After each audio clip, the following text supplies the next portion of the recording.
आज हम लोग क्या है क्लास 9th के कुछ मैथमेटिक्स पढ़ेंगे। जैसे मतलब क्या है सरफेस एरिया एंड वॉल्यूम पढ़ेंगे, फिर इसके बाद क्या पढ़ेंगे रेक्टेंगल पढ़ेंगे, स्क्वायर पढ़ेंगे, क्यूब पढ़ेंगे, क्यूबॉइड पढ़ेंगे। Today will be discuss about the some topics. देखते हैं।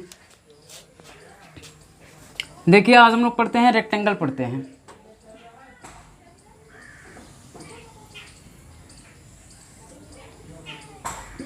ए बी सी डी ये हमारा रेक्टेंगल है। रेक्टेंगल की जो प्रॉपर्टी होती है वो यही कहता है रेक्टेंगल की प्रॉपर्टी कि आमने सामने की साइड क्या होती है, इक्वल होती है और पैरेलल होती है।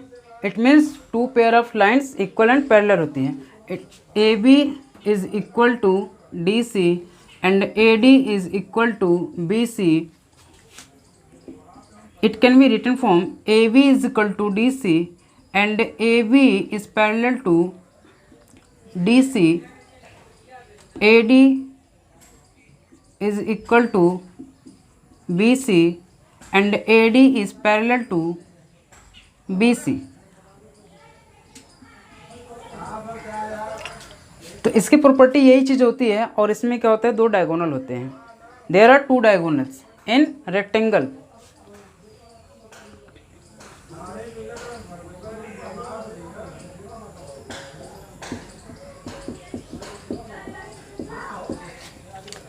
There are two diagonals AC and DB. Two diagonals bisect to point O. AC is equal to BD diagonal. Each side having the 90 degree. Each angle have the 90 degree. ठीक है भाई। उसके बाद और क्या प्रॉपर्टी होती है हम लोग देखते हैं। इसकी क्या होती है, एक लेंथ होती है। जो बड़ी वाली साइड होती है उसको हम लोग क्या कहते हैं, लेंथ कहते हैं, जो एल से डिनोट किया जाता है। इससे जो छोटी वाली साइड होती है वो क्या होती है, ब्रेथ होती है, जो बी से डिनोट किया जाता है। अब हम लोग देखते हैं कि इसका जो पेरीमीटर क्या होता है, एरिया क्या होता है, डायगोनल क्या होता है, इसके बारे में हम लोग देखते हैं। पेरीमीटर की बात करते हैं। पेरीमीटर होता क्या है कि जो हमारा रेक्टेंगल दिया गया है उसके साइड से जितना भी हम मतलब क्या मेजरमेंट करते हैं वही हमारा क्या होता है, पेरीमीटर होता है। जितना टोटल लेंथ होती है वही हमारा क्या होता है, पेरीमीटर होता है। तो देखते हैं कि फार्मूला कैसे बनता है पेरीमीटर का। ये हमारा लेंथ हो गया, ये हमारा क्या हो गया, बी हो गया। तो ये इसके सामने वाली साइड ये भी क्या हो जाएगी, लेंथ हो जाएगी, और इसके सामने वाली क्या हो जाएगी, ये हमारा बी हो जाएगा, ब्रेथ हो जाएगा। तो इसको हम लिख सकते हैं L plus B, L plus B. Perimeter यही कहा जाता है टोटल लेंथ। टोटल लेंथ कैसे होगी भाई, ये होगा प्लस ये होगा प्लस ये होगा प्लस ये चीज़ें होगी। तो इसको हम लोग देखते हैं एल और एल कितना हो जाएगा, 2L हो जाएगा। बी और बी कितना हो जाएगा, 2B हो जाएगा। 2 का क्या हो जाएगा, इसमें कॉमन हो जाएगा। 2 अगर कॉमन हो जाएगा तो इसमें लिखा जा सकता है L प्लस बी। तो यही हमारा क्या होता है, रेक्टेंगल का पेरीमीटर ऑफ रेक्टेंगल।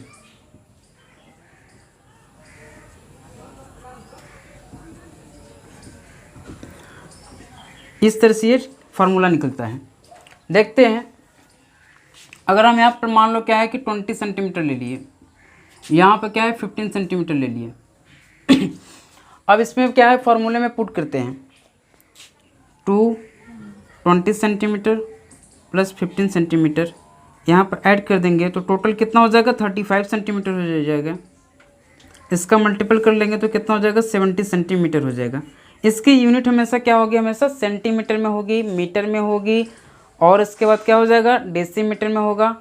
जैसे हम इसकी यूनिट लिखना चाहेंगे, सेंटीमीटर में होगी, डेसीमीटर में होगी, मीटर में होगी, किलोमीटर में होगी। इसकी यूनिट कभी भी स्क्वायर में नहीं होगी, क्योंकि देखो भाई यहाँ पर मतलब यूनिट क्या हो रही है, आपस में ऐड हो रही है। जब आपस में यूनिट ऐड होगी, 20 सेंटीमीटर है, ये 15 सेंटीमीटर है, तो ये भी कितना होगा, 70 सेंटीमीटर होगा। तो इसकी यूनिट हमेशा क्या होगी, सेंटीमीटर, डेसीमीटर, किलोमीटर में होगी। इसको स्क्वायर में नहीं मेजर करते हैं। अब हम देखते हैं इसका एरिया क्या होता है। दूसरी चीज़ें देखते हैं, इसका एरिया क्या होता है। एरिया किसी भी चीज़ का सरफेस का एरिया निकाला जाता है तो कम से कम दो साइड की रिक्वायरमेंट होती है, एल और बी की ज़रूरत पड़ती है।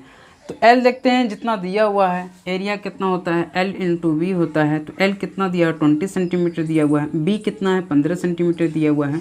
इसका मल्टीपल करते हैं तो 20 इंटू 15 इज इक्वल टू क्या हो जाएगा, 300। और देखो भाई सेंटीमीटर का सेंटीमीटर में अगर मल्टीपल करते हैं तो क्या होता है, सेंटीमीटर स्क्वायर होता है। ये हमारा क्या है, वेरिएबल होता है। वेरिएबल का वेरिएबल में मल्टीपल होता है तो वेरिएबल का स्क्वायर होता है। It can be written form centimetre square. तो ये हमारा क्या हो जाएगा, एरिया। तो पेरीमीटर की जो यूनिट होती है सेंटीमीटर, डेसीमीटर, मीटर, किलोमीटर, जो इसकी एरिया की यूनिट होती है ये चीज़ें होती हैं। इसको हम लोग मतलब क्या है, किलोमीटर में लिख लो, मीटर में लिख लो, मीटर स्क्वायर लिख लो, डेसीमीटर यूनिट, मतलब इसकी यूनिट इसी में होगी, मीटर स्क्वायर में, किलोमीटर स्क्वायर में, डेसीमीटर स्क्वायर में, सेंटीमीटर स्क्वायर में। अब हम तीसरी बात करते हैं। अच्छा, जो चीज़ें दिया गया है, ये रेक्टेंगल दिया गया है, जैसे आपका घर हो गया, आपका खेत हो गया, आपका मकान हो गया, कुछ भी चीज़ें हो गई, उसमें लंबी से लंबी स्टिक अगर रखना होगा वही हमारा क्या होता है, डायगोनल होता है। आपसे पूछा जा रहा है कि ये हमारे मकान है, मकान के मतलब क्या है, एक कोने से दूसरे कोने तक जब हम कोई छड़ी रखेंगे तो वो हमारी क्या होगी, लंबी से लंबी स्टिक होगी, उसी को हम लोग क्या कहते हैं, डायगोनल कहते हैं। तो डायगोनल कैसे निकाला जाता है,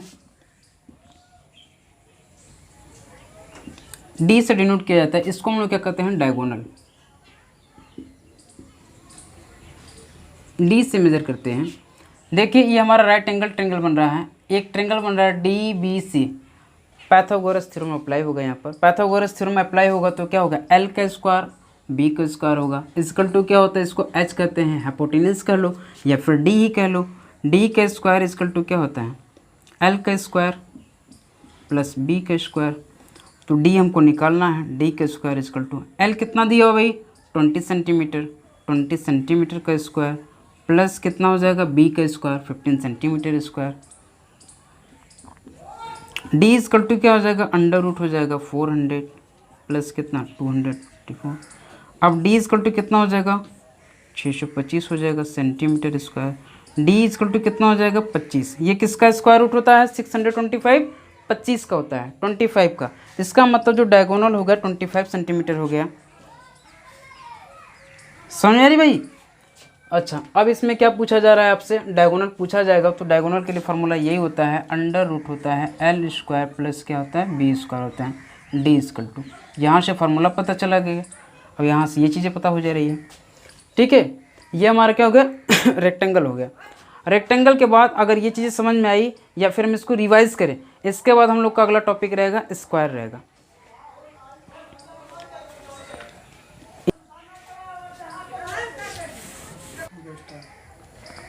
देखिए भाई, रेक्टेंगल हम लोग इसके पहले पढ़े थे, अब क्या पढ़ेंगे हम लोग, स्क्वायर पढ़ेंगे। स्क्वायर की प्रॉपर्टी पढ़ेंगे, स्क्वायर क्या होता है, ये चीज़ हम लोग पढ़ेंगे। देखते हैं स्क्वायर का डायग्राम कैसे बनता है।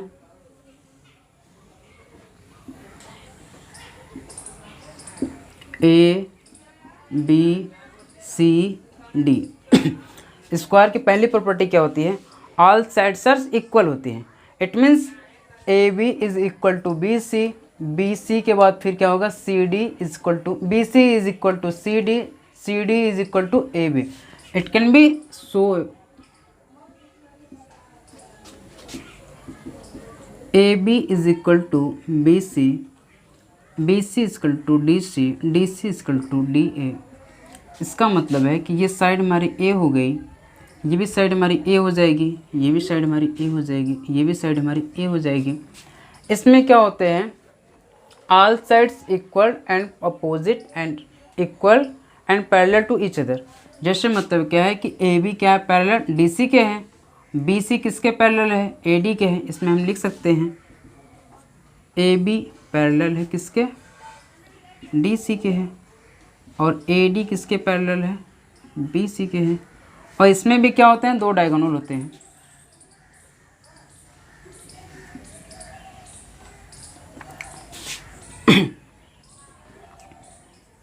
There are two diagonals AC and BD।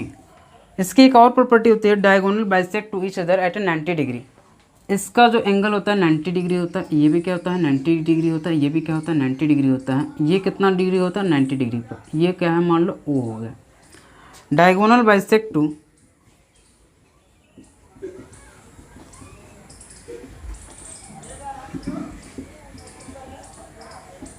each other at 90 degree.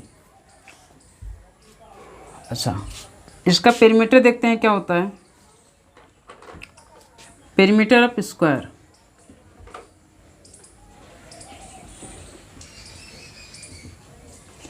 वर्ग का परिमाप, ये भी चीज़ देखते हैं। जैसे आयत का परिमाप देखा गया था, वैसे क्या है, वर्ग का परिमाप देखते हैं। तो जो चीज़ आयत में होती है वही क्या होता है, वर्ग में भी होता है। जैसे मैंने बताया था कि आयत में क्या होती है, सभी साइड को मतलब मेजर करते हैं, किनारे किनारे मतलब क्या घूमते हैं, वो जितनी लेंथ होती है टोटल, वही हमारा क्या होता है, आयत का परिमाप होता है। तो उसी तरह क्या होगा, वर्ग का भी परिमाप होगा। इसमें साइड्स क्या होगी, सबकी ऑल साइड्स आर इक्वल दिया हुआ है। It can be written from A plus A plus A plus A, D C की लेंथ, सी बी की लेंथ, और क्या है, बी ए की लेंथ, और ए डी की लेंथ। इसे लिखा जा सकता है, इसको क्या कहते हैं, 4a, क्योंकि 4 बार वेरिएबल को अगर ऐड किया जाएगा तो 4a बनेगा। 4a का मतलब क्या होगा, इसका पेरीमीटर होगा। तो इसके फार्मूला कहाँ से आता है, ये चीज़ हम बता रहे हैं कि पेरीमीटर ऑफ स्क्वायर, तो यही हमारा फार्मूला होगा, पेरीमीटर ऑफ स्क्वायर। ये चीज़ें हो गई 4a।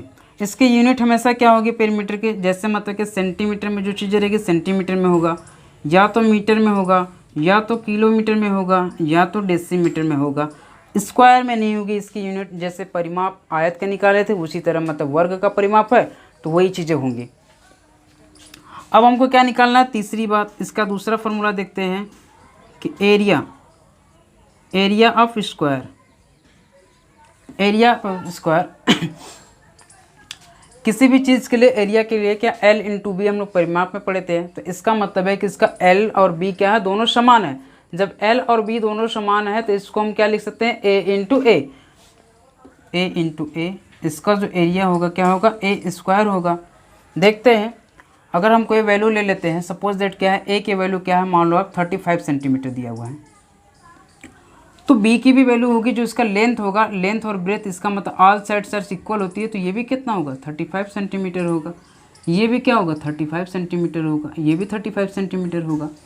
यहाँ से अगर हमको परिमाप निकालना है, पेरीमीटर निकालना है, तो ऐसे लिख सकते हैं 4 इंटू 35, यहाँ से कितना हो जाएगा, 140 सेंटीमीटर हो जाएगा, क्योंकि सेंटीमीटर में यूनिट है। अब यहाँ से देखते हैं भाई, इसकी एरिया जो है, एरिया क्या होती है, ए स्क्वायर होता है। एरिया को हम लिख सकते हैं 35 सेंटीमीटर इंटू 35 सेंटीमीटर। तो 35 का जो स्क्वायर होता है कितना होता है, 1225 होते हैं सेंटीमीटर स्क्वायर होगा। यूनिट का यूनिट में मल्टीपल होता है तो यूनिट का स्क्वायर होता है, यूनिट का यूनिट में प्लस किया जाता है तो यूनिट क्या होती है, आपस में यही चीज़ें होती हैं। अच्छा, देखते हैं तीसरी बात इसमें देखते हैं।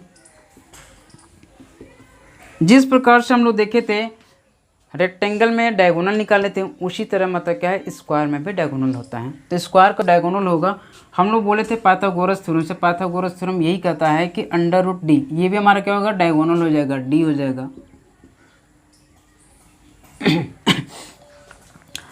तो डी स्क्वायर इक्वल टू क्या होगा, ए का स्क्वायर, तो डी स्क्वायर इक्वल टू क्या होगा, ए का स्क्वायर 2a स्क्वायर हो जाएगा। तो डी इक्वल टू क्या हो जाएगा, √ क्या हो जाएगा, a√2। जिसका स्क्वायर बनेगा वो चीज़ें बाहर होती है, जिसका स्क्वायर नहीं बनता है, जिसका पेयर नहीं बनता है, वो चीज़ें क्या होती है, हमेशा √ के अंदर होती हैं। जैसे मैं इसको अगर लिखना चाहूँ तो ऐसे लिख सकता हूँ 2 इंटू a। इसका पेयर बन गया, जिसका पेयर बनेगा वो बाहर चला आएगा, जिसका पेयर नहीं बनेगा वो चीज़ें क्या हो जाएंगी, √ के अंदर हो जाएंगी। तो इसका जो डायगोनल होता है ये होता है सेंटीमीटर होता है। अब हम इसको क्या लिख सकते हैं, d इक्वल टू क्या लिख सकते हैं, a हमारा दिया है 35 सेंटीमीटर √2, यही हमारा क्या होता है, डायगोनल होता है। अच्छा, डायगोनल हम लोग पढ़ लें। अब तीसरी चीज़ें हम लोग पढ़ चुके हैं, चौथी चीज़ इसमें थोड़ा सा डिफरेंट पढ़ेंगे कि जो किसी बुक में दिया भी हो सकता है, नहीं भी दिया सकता है, लेकिन हमारे यहाँ मतलब क्या है कि चौथी चीज़ें जो बताई जाएगी वो थोड़ा सा डिफरेंट होगा कि स्क्वायर का हम जब एरिया निकालते हैं तो a इंटू ए होता है। अगर स्क्वायर का एरिया निकालना होगा तो हम ऐसे भी निकालते हैं, एरिया ऑफ स्क्वायर 1/2 d का होल स्क्वायर, यही चीज़ें होती हैं, 1/2 d का होल स्क्वायर, ये चीज़ें होती हैं। देखिए, आप अगर इसका स्क्वायर निकालेंगे 1/2, अच्छा इसको वीडियो को मतलब स्किप करो। देखिए भाई एरिया ऑफ स्क्वायर क्या होता है 1/2 डी स्क्वायर होता है। तो इसके वैल्यू हम लोग रख के देख लेते हैं। 1/2 डी स्क्वायर होता है 1/2 डी का स्क्वायर। डी कितना दिया हुआ है 35√2 दिया हुआ है, इसका स्क्वायर कर लो आप। तो 1/2 35 का स्क्वायर कितना होता है 1225 होता है, इंटू 1225 हो जाएगा। √2 का स्क्वायर कितना होता है, रूट का अगर √2 में √2 का मल्टीपल करते हैं तो कितना होता है 2 होता है। ये चीज़ें हो गई। इसका मतलब है कि जो एरिया आई है 1225 सेंटीमीटर स्क्वायर है। तो हम लोग पढ़े थे क्या, इसका जो एरिया होता है ए इंटू ए होता है, और इसके बाद क्या है दूसरा एक फार्मूला पढ़े थे एरिया ऑफ स्क्वायर का होता है 1/2 डी स्क्वायर होता है। इट मीन्स सेम आंसर आ रहा है। क्लास 10th के लिए ये बेसिक चीज़ें बताया जा रहा है, क्लास 9th के लिए बताया जा रहा है। आप इस पर ध्यान दीजिए और हमारे वीडियो को लाइक करिए, सब्सक्राइब करिए। जितनी भी मतलब प्रॉब्लम है उसके लिए मतलब कांटेक्ट करिए। ठीक है दोस्तों, थैंक यू।